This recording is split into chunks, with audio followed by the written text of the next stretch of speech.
যেখানে সকালে স্নিগ্ধতা ছাপিয়ে ওঠে রোগীর আর্তনাদ আর হসপিটালে জরুরি বিভাগের ব্যস্ততা।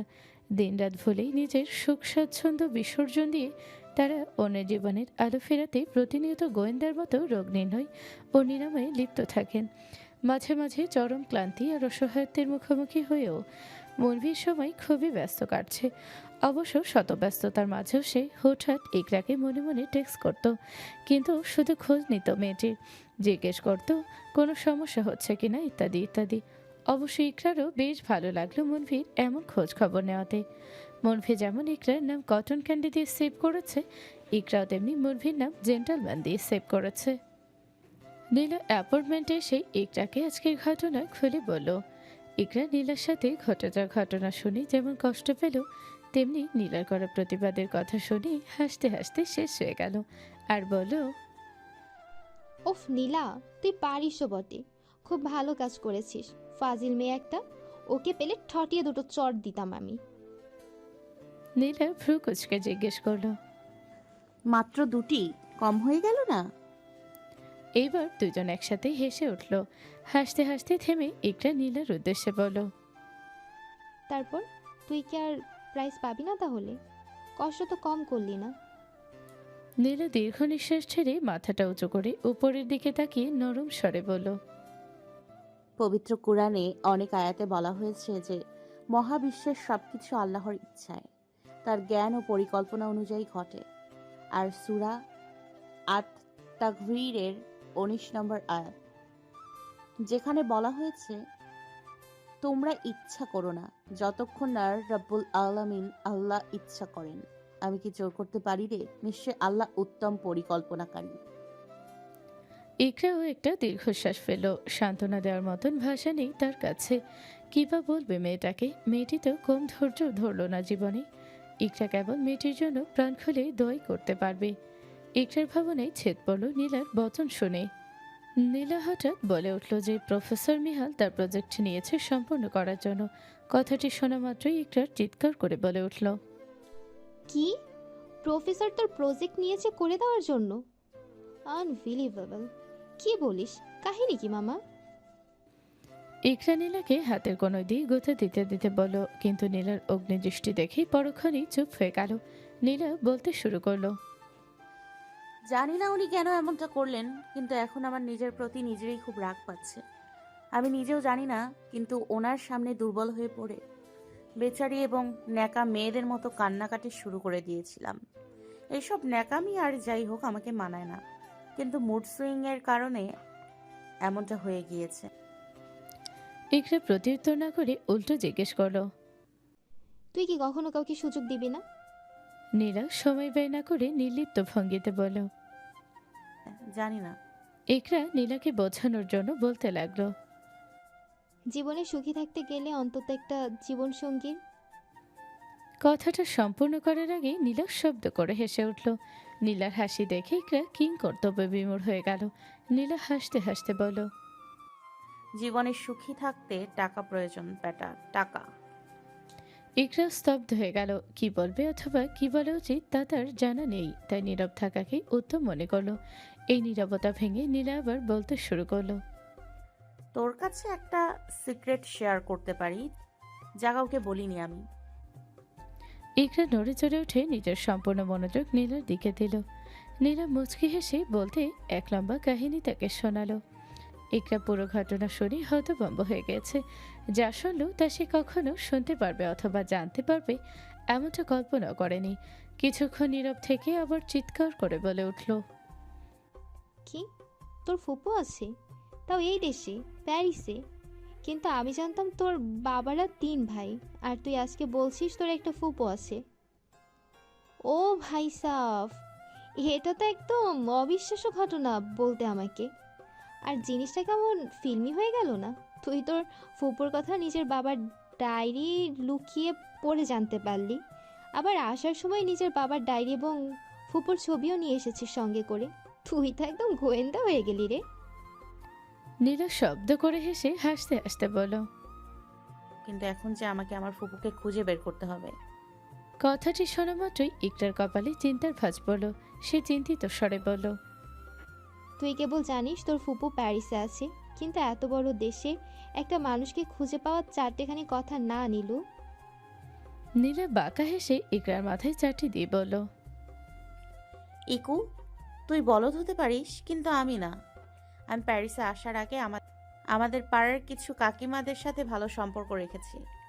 এদের সাথে এমনভাবে কথা বলেছি যাতে তারা বোঝে যে আমি প্যারিস থেকে যাবার সময় তাদের জন্য বিদেশি কিছু নিয়ে যাব।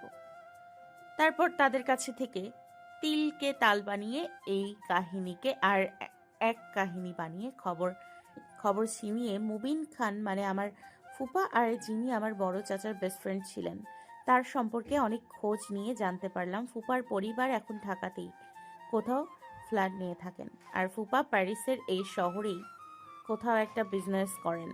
তাহলে অবশ্যই খুঁজতে বেশি সময় লাগবে না, তাই না? ইকরা এবার কিছুটা নিশ্চিন্ত হলো, কারণ এতে অনেকটা কাজই এগিয়ে গিয়েছে। কিন্তু তবু একটা ঘাটতি থেকে যায়। সেই ঘাটতি নিয়ে মনে প্রশ্ন জাগতেই নীলাকে বলে উঠল,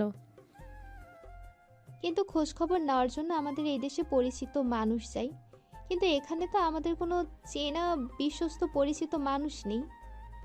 নীলা তখনই ইকরার দিকে তাকিয়ে বাঁকা হাসলো।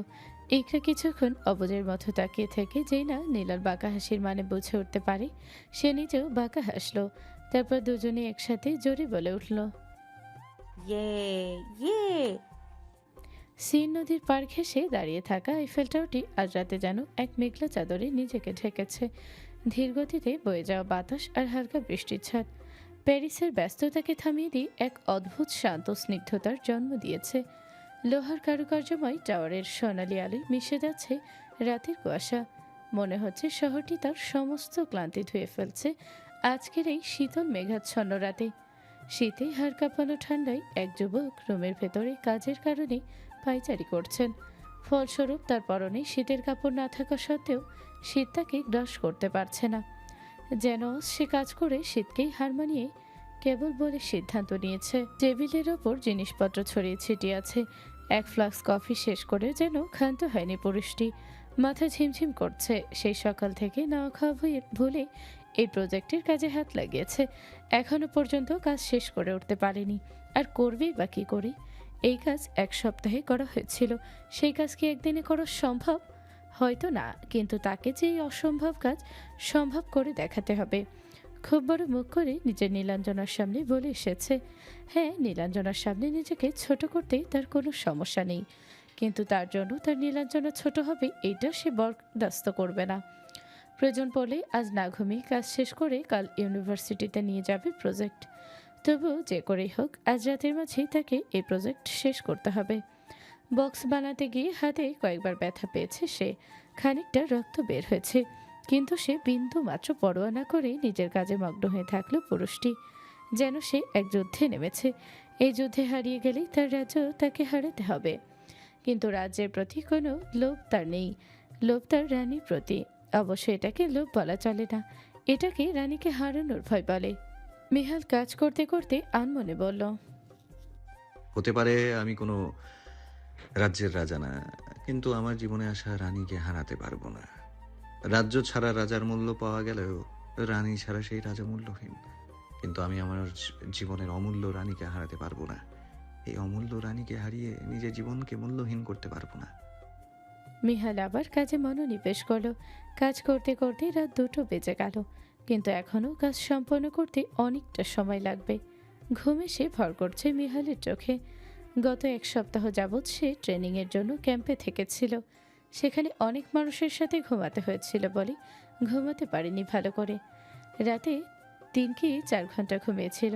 সারাদিন কাজ করে 3 থেকে 4 ঘন্টা ঘুমানো নিতান্তই কম ঘুম। তারপর আজ সেই কাজে লেগে পড়ল। সেও তো মানুষ, সোনার চামচ মুখে নিয়ে জন্মেছিল, ছোট থেকে বড় হয়েছে। অভাব নামক শব্দটি থেকে দূরে সরে এদিক সেদিক গিয়ে ঘুমাতে পারে না। শখের বশে কেবল শিক্ষকতার চাকরি নিয়েছিল, এবং এই প্রফেশনের জন্য তাকে যত কষ্টই করতে হোক সে সব কষ্ট সহ্য করে নেবে। টেবিলে বসে কাজ করতে করতে যেই না চোখ লেগে এলো, অমনি মিহাল সর্বোচ্চ চেষ্টা করলো চোখ খুলে রাখার, কিন্তু পারছে না। আজ যেন ঘুম তার সাথে বেইমানি করছে, তাকে তার নীলাঞ্জনার জন্য জেগে থাকতে দিচ্ছে না। টেবিলে মাথা এলিয়ে চোখ বন্ধ করে নিল। এখন যদি না ঘুমাই তাহলে কাল হয়তো শরীর বেশ খারাপ করবে তার। কিছুক্ষণ চোখটা বন্ধ করে রাখতেই হঠাৎ তার চোখের সামনে ভেসে উঠল এক ইঁদুরের পিঠ। ইঁদুরটি তার দিকে ফিরতেই সে দেখল সম্পূর্ণ শরীর ইঁদুরের, কিন্তু মুখখানা ইরফানের। ইরফান নিজের ইঁদুর শরীরকে নাচিয়ে নাচিয়ে বলতে লাগলো, আমি ইঁদুরের মতো দেখতে হলেও নীলাকে আমি জিতিয়ে নিয়েছি। তুই জিততে পারিসনি, আর নীলাকে জিতাতেও পারিসনি। তাই নীলা মির্জা কখনো তোর নীলাঞ্জনা হতে পারবে না। সেই কেবল এই ইরফান মির্জার নীলা মির্জা হয়েই থাকবে। মিহাল ধপ করে উঠে বসল। কপাল পেয়ে ঘাম গড়িয়ে পড়ছে। তোতলাতে তোতলাতে বলতে লাগলো, এই এই এই এটা কি কি কি ছিল? তারপর নিজের গালে নিজেই কয়েকটা চড় মারতে বলল, আর কোনো স্বপ্ন পেলি না দেখার? নীলাকে বিয়ে করে সুখে সংসার করছিস এমন স্বপ্ন দেখলেও তো পারতি। শুধু শুধু নিজের সতীনকে নিয়ে কেন স্বপ্ন দেখলি? আর তোকে ঘুমাতে কে বলেছে? ঘুমালে কি এইসব কাজ ইরফান করে দেবে? সেই ইঁদুরের দ্বারা এ কাজ হবে না। তোকে করতে হবে মিহাল খান। নিজের মিহাল খান মার্কা অরা বাদ দিয়ে নিজের নীলাঞ্জনার জন্য তার পেয়ারে লাল হয়ে কাজ কর তুই। তোকে আজকে জাগতেই হবে এবং জেগে থেকে সম্পূর্ণ কাজ শেষ করতেই হবে। বলেই আরেকটি ফ্লাক্স থেকে কফি মগে ছেলে এক চুমুক কফি খেয়ে নিল। তারপর নিজেকে মোটিভেশন দেওয়ার জন্য বলতে লাগলো, শোন মিহাল খান ওরফে নীলাঞ্জনার পেয়ারে লাল, তুই যদি আজকে এই কাজ করতে না পারিস তাহলে সত্যি সত্যি ইরফান তোর নীলাঞ্জনাকে ছিনিয়ে নেবে। তাই নিজের নীলাঞ্জনাকে নিজের করে রাখতে হলে তোকে রাত জেগে এই কাজ করতে হবে। তুই পারবি, তোকে পারতেই হবে। নিজেকে মোটিভেট করে আবার কাজে মনোনিবেশ করলো মিহাল। এবার যেন তার কাজের গতি আগের থেকে দ্বিগুণ হয়ে গেল। যেন হঠাৎ তার ভেতর কারেন্ট চলে এলো। সে খুব নিখুঁতভাবে এবং দ্রুত গতিতে কাজ করছে। ঘড়ির কাঁটায় সকাল বেজে 8টা, সবে মিহালের কাজ শেষ হলো। সারা রাত না ঘুমিয়ে সে এই প্রজেক্ট সম্পূর্ণ করার প্রচেষ্টা চালিয়ে গিয়েছে। অবশেষে তার প্রচেষ্টা সফল হলো। ছবির সাথে মিলিয়ে দেখলো তার বানানো প্রজেক্ট খারাপ হয়নি, বরং ভালোই হয়েছে। দক্ষ হাতের কাজ বললেই চলে। চোখে একরাশ ঘুম থাকলেও ঠোঁটের কোণে এক চিলতে হাসি ফুটে উঠল। এখন তার শাওয়ার নেওয়ার প্রয়োজন। ঠান্ডা পানির শাওয়ার নিলেই ঘুমের রেশ কেটে যাবে। আবার ইউনিভার্সিটিতে যাবার আগে তার নীলাঞ্জনাকে এই প্রজেক্টটা হাতে ধরিয়ে দিতে হবে। বেশি সময় নেই তার কাছে, তাই আর দেরি না করে কাপড় থেকে কাপড় নিয়ে বাথরুমে চলে গেল। মিহাল না খেয়ে বের হতে পারল না। তার মা তাকে খাবার খাইয়ে ক্ষান্ত হলো। সে খুব দ্রুত খাবার খেলেও আজ আবার নীলার অ্যাপার্টমেন্টে যেতে হবে। খাবার খাচ্ছে আর মনভির দিকে তাকিয়ে আছে। মনভির পরনে সাদা রঙের জগিংয়ের পোশাক, জগার্স টি শার্ট, ট্র্যাকস্যুট এবং জগিং শু। বসে বসে আরামসে মিহালের মায়ের হাতে বানানো পায়েস খাচ্ছে। কাল রাতে এসে কল করে বলে দিয়েছিল যে তার পায়েস খেতে মন চাচ্ছে, তাই আজ কাল রাতে মেহালের মা মনভির জন্য পায়েস বানিয়ে ঠান্ডা করে ফ্রিজে রেখে দিয়েছিল। আজ সকালে জগিং করতে করতে সোজা এখানে এসে পড়েছে। এখন বসে বসে পায়েস খাচ্ছে। মিহাল বরাবরই মিষ্টি জিনিস উপেক্ষা করে চলে। তার এসব ডেজার্ট একদম পছন্দ না। খাওয়া শেষ করে উঠে দাঁড়ালো মিহাল। ততক্ষণে মনভিরও খাওয়া শেষ। সেও মিহালের সঙ্গে যাওয়ার জন্য পা বাড়ালো। মিহাল মনভির হাফসাপ বুঝতে পারল, কিন্তু কিছু বলল না। নিজের মায়ের কাছ থেকে বিদায় নিয়ে মিহাল মনভিকে গাড়ির চাবি ধরিয়ে দিয়ে বলল পার্কিং হলে যেতে। মনভি চলে এলো তারা পার্কিং হলে। মনভি ড্রাইভিং সিটে বসলো। মিহাল নীলার জন্য বানানো প্রজেক্ট নিয়ে এলো। মিহালের হাতে প্রজেক্ট দেখে মনভি বেশ অবাক হলো। নিজের কৌতূহল দবিয়ে রাখতে না পেরে মিহাল গাড়িতে বসতেই জিজ্ঞেস করলো, এটা কিসের প্রজেক্ট? তুই কি আবার স্টুডেন্ট হিসেবে জয়েন করলি নাকি? মিহাল ভ্রু কুচকে জবাব দিল, প্রজেক্ট বানানোর জন্য স্টুডেন্ট হতে হবে এমন কোনো কথা ডিকশনারিতে লেখা আছে? আর তাছাড়াও এটা আমার না, আমার এক স্টুডেন্টের প্রজেক্ট। মনভি ঠোঁটে বাঁকা হাসি ফুটে উঠল। তার আর বুঝতে বাকি রইল না এই প্রজেক্টটা কার। সে বাঁকা হেসে বলল, তোর নিউ স্টুডেন্টের জন্য বানিয়েছিস বুঝি? মিহাল প্রজেক্টের দিকে তাকিয়ে থেকে আনমনে বলল, হ্যাঁ, নীলাঞ্জনার জন্য। জানিস ওর প্রজেক্ট লিজা নষ্ট করে দিয়েছিল। মেয়েটি আমার সামনে কান্না করছিল। নীলাঞ্জনার চোখের পানি দেখে আমার ভেতরটা। আর কিছু বলতে পারল না মিহাল। সে কারোর বাঁকা তীক্ষ্ণ দৃষ্টি অনুভব করলো নিজের উপর। অবিলম্বে নিজের ভুল বুঝতে পেরে জিভে কামড় লাগলো। কি বলতে চেয়েছিল সে উপলব্ধি করতে পারল। এখন যদি মনভি বুঝে ফেলে তাহলে তো সে গেল। মনভি মিহালের অবস্থা দেখে বাঁকা হেসে মনে মনে বলল, খুব ভালো করেই নিজের নীলাঞ্জনার মায়ে আবদ্ধ হয়েছো সোনার চান। এখন দেখো তোমাকে কি করে সায়স্তা করি। মিহাল গাড়িতে এসে চলাকালীন ঘেমে গেল। গাড়িতে পানির বোতল ছিল, সেই বোতল নিয়ে বোতলের মুখ খুলে পানি খেতে লাগলো। মনভি মনে মনে কথাগুলো বলে আবার গাড়ি চালানোর দিকে মনোযোগ দিল এবং গলা খাকারি দিয়ে বলতে থাকলো, হ্যাঁ অবশ্যই, ওর প্রতি তোর মনের সফট কর্নারকে আমি সম্মান করি।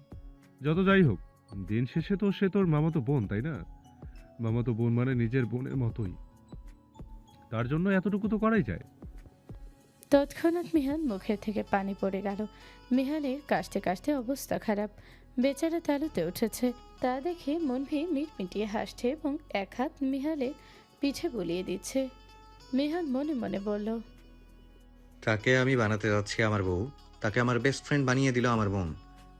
কতটা পোড়া কপাল হলে এমন পরিস্থিতিতে পড়তে হয়। একেই তো যাকে আমি আমার বউ করতে চাই, সে এখনো বউ হয়নি, বরং অন্য কারোর বউ। তাও নাকি সে অন্য কেউটা ইরফান ইঁদুর। সেই টেনশনেই বাঁচি না। তার উপরে শালা আমার নীলাঞ্জনাকে আমার বোন বানিয়ে দিল। আস্তাগফিরুল্লাহ, নাউজুবিল্লাহ। আল্লাহ মাফ করো। মনভি বাঁকা চোখে মিহালকে একবার পরখ করে নিল। মনে মনে পৈশাচিক আনন্দ পাচ্ছে। সে নিজের বন্ধুকে জ্বালাবে না তো কাকে জ্বালাবে। বেচারা মিহাল কিছুই বলল না, প্রসঙ্গ বদলাতে বলল, ইউনিভার্সিটিতে যাব না, এখন নীলার অ্যাপার্টমেন্টে যাব। আমি গুগল ম্যাপ। কথাটি সম্পূর্ণ করার আগে মনভি নির্দ্বিধায় বলে উঠল। আমি চিনি জায়গাটা। মিহাল যেন আকাশ থেকে পড়ল। মনভিকে কি করে নীলার অ্যাপার্টমেন্ট চেনে এটা তার মাথায় খেলছে না, কিন্তু এখন চুপ থাকার সিদ্ধান্ত নিল। আধ ঘন্টার কম সময় ধরে গাড়ি চালানোর পর মনভি ইকরাদের অ্যাপার্টমেন্টের সামনে গাড়ি থামালো। গাড়ি থেকে নেমে এলো দুই সুদর্শন পুরুষ। মনভি গাড়ি থেকে নেমে পকেট থেকে ফোন বের করলো এবং মিহাল খুব সাবধানতা অবলম্বন করে প্রজেক্ট হাতে নিল। মনভিকে যেই না বলতে নিল, আমি তোকে নীলার নাম্বার বলছি, ওকে কল দিয়ে নিচে আসতে বল। অমনি দেখলো মনভি কাউকে কল দিয়েছে। মিহাল ভাবলো হয়তো হসপিটাল থেকে কল এসেছে, কিন্তু মনভির বলা কথা শুনে তার চক্ষু চড়ক গাছ। মনভি ফোনে বলছে, তুমি তোমার ফ্রেন্ডকে নিয়ে নিচে আসো, আমি নিচে অপেক্ষা করছি।